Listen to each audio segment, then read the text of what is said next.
ना बालो ना किशोर स्तंभलश्च वलिनं वरः लील एवो हतो एन सहस्त्र दुख शत्रु। तुम ना तो किशोर हो ना कोमल हो हमारे समान, बल्कि हमसे ज्यादा आप बलवान हैं, इसलिए युद्ध करो। भगवान ने कहा हमने तो अवसर दिया था, आपको मंजूर नहीं थी, मरो। उनका भी हार बोलिए राधा। अब तो कंस की बारी, अब बारी आ गई। जैसे ही गए अपने सिंहासन के पीछे छिप गया कि मैं बच जाऊं, पर मृत्यु से कौन बचाए? कितनी भी दवाई खा लो, कितना भी इलाज कर लो, जिस दिन मृत्यु होनी उस दिन होनी ही है, बचने का कोई अवसर नहीं।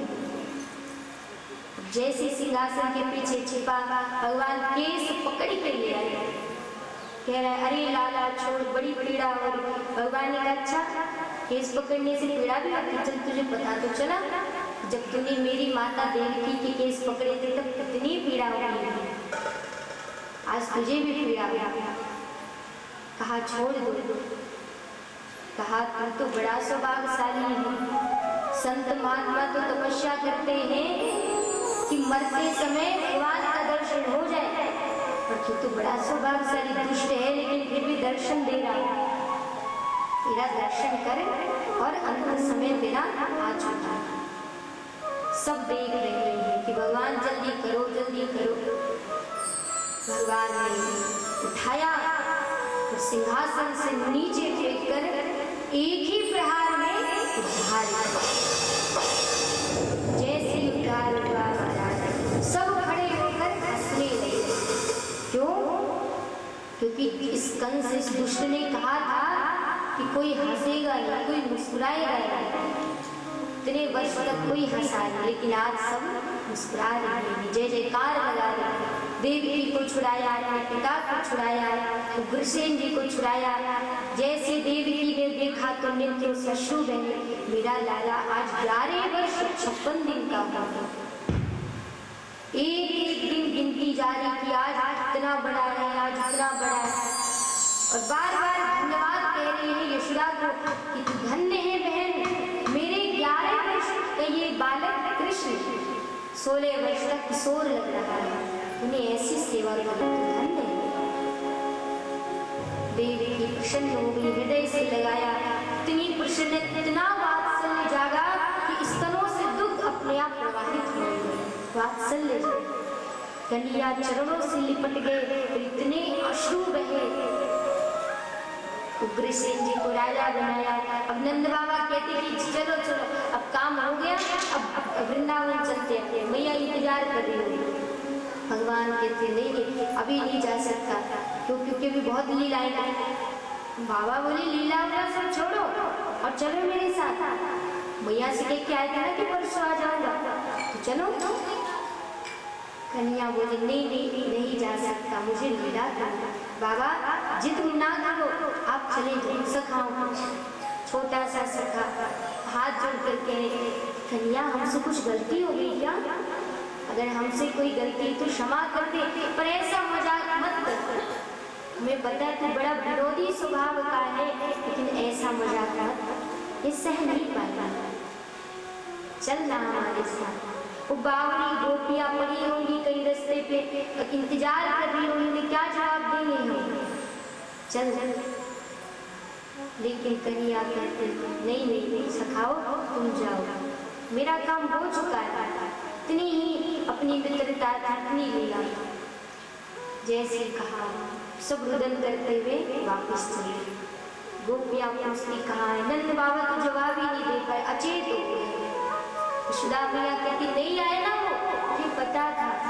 अरे देवकी जो उसकी माता क्यों आने देगी, अब नहीं आएगा वो, ऐसे ही जीवन अब बीत जाएगा, अब उसका दर्शन नहीं होगा। बावरी की तरह, पागलों की तरह पड़ी रहती है। यहाँ देवकी मैया ने पूछा कन्हैया तुम्हें क्या कहता है, कुछ सीखा भी नहीं? मैंने तो सुना तुम ब्रज के सरदार थे, तो ज्ञानी तो हो गए थे। बोले हाँ 3 चीजें आती है ना मुझे, 3 चीजें जो मैं कर लेता हूँ हमारे ब्रज में कोई बालक नहीं कर पाता, उसमें तो मैं पूर्णता परफेक्ट हूँ, मुझे वो बढ़िया। अच्छा लाला बता कौन सी 3 चीज? मैया बड़ी उत्सुकता से पूछी क्या क्या? पहली बांसुरी बजाना, मेरे जैसी बांसुरी पूरे ब्रज में पूरे विश्व में कोई नहीं बजा सकता। मैया एक बार बांसुरी बजाता हूँ ना तो ब्रज की समस्त गोपियां दौड़ी दौड़ी आ जाती है, इतनी मधुर बांसुरी। भैया बोले अच्छा। दूसरी बात ये भैया कि जब मैं गैया चराने के लिए जाता हूँ ना, हजारों लाखों गैयाओं को अकेले चरा देता हूँ, कोई इधर उधर नहीं जाता। एक ये दूसरा गुण। फिर तीसरा बोले मैया ये जो गुण है ना ये पूरे ब्रह्म मेरे अंदर है और किसी के अंदर नहीं। बता जल्दी लाला। मैया को लगा 2 गुण तो ऐसे ही है, तीसरा बढ़िया होगा। बांसुरी ये कैसा गुण? गैया चरा रहा, अब तो राजा महाराजा है तो उन्हें थोड़ा अजीब लग रहा है। अच्छा लाला तीसरा बता, जल्दी बता। भैया तीसरा गुण इतना बढ़िया है क्या? मुझे चोरी करना। ये चोरी करना इतना बढ़िया मुझे आता है भैया, एक दिन में हजारों गोपियों के घर चोरी कर पकड़ा नहीं जाता। मैया बोली तो धन्य है, मुंडन करवाया, गुरु के पास भेजा, जब विद्या प्राप्त कर। ऐसे तो तू सुधरने से रहा, तो ऐसे ऐसे कलिया काम करते हैं। आइए हम सभी एक भजन श्रवण करें, फिर हम आज किसकी झांकी आने वाली है? किसकी झांकी आने वाली? कल बताया था, भूल गए? किसकी बताइए? राधा कृष्ण। राधा कृष्ण द्वारिकाधीश और रुक्मिणी जी, आजुनी का तो विवाह होना है।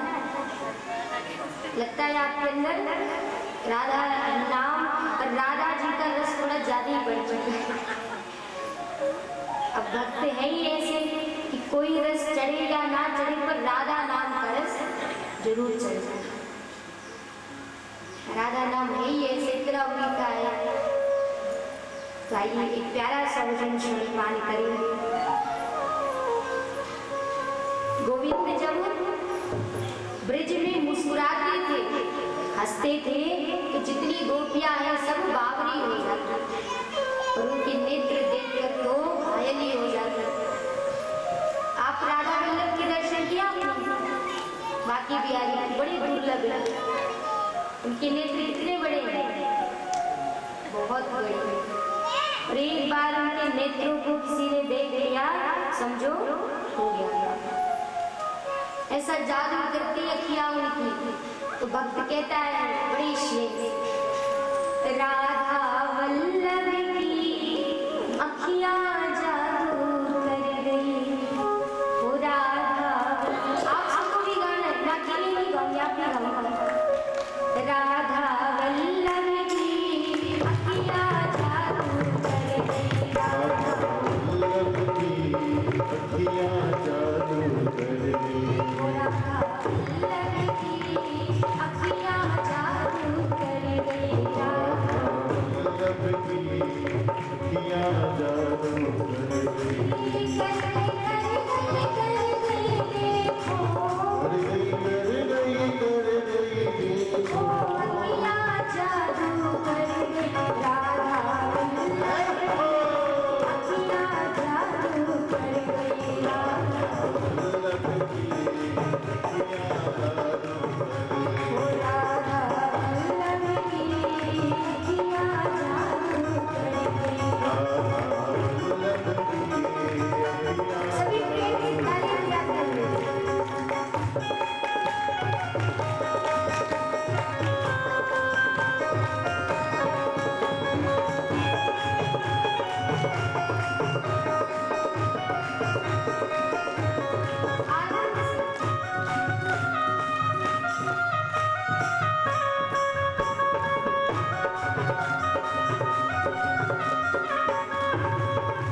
अखियों में झीनो झीनो कजरो, मोटी अखियों में झीनो झीनो गजरो, मोटी मोटी अखियन में झीनो झीनो कजरो, मोटी अखियन में झीनो झीनो गजरो, झीनो झीनो कजरा झीनो झीनो कजरो, झीनो गजरो, झीनो झीनो गजरो, झीनो झीनो कजरो झीनो झीनो कजरो, झीनो झीनो गजरो, झीनो झीनो गजरो, मोटी मोटी अखियन में झीनो झीनो कजरो, मोटी अखियन में झीनो झीनो गजरो, कजरे की कौन कसकती राधा वल्लभ की अखियाँ जादू वल्लभ की अखियाँ जादू कर गई, राधा वल्लभ की अखियाँ जादू कर गई, वल्लभ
की अखियाँ जादू कर गई। सभी प्रेम से ताली बजाते हैं।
सरकार की।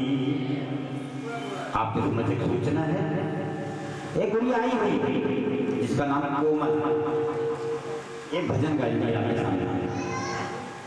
इनकी बहुत इच्छा है एक भजन।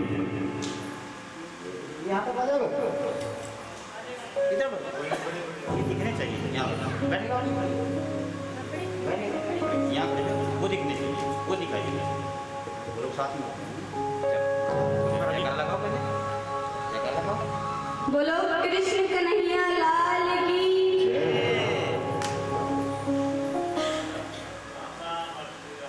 ऐसी लाल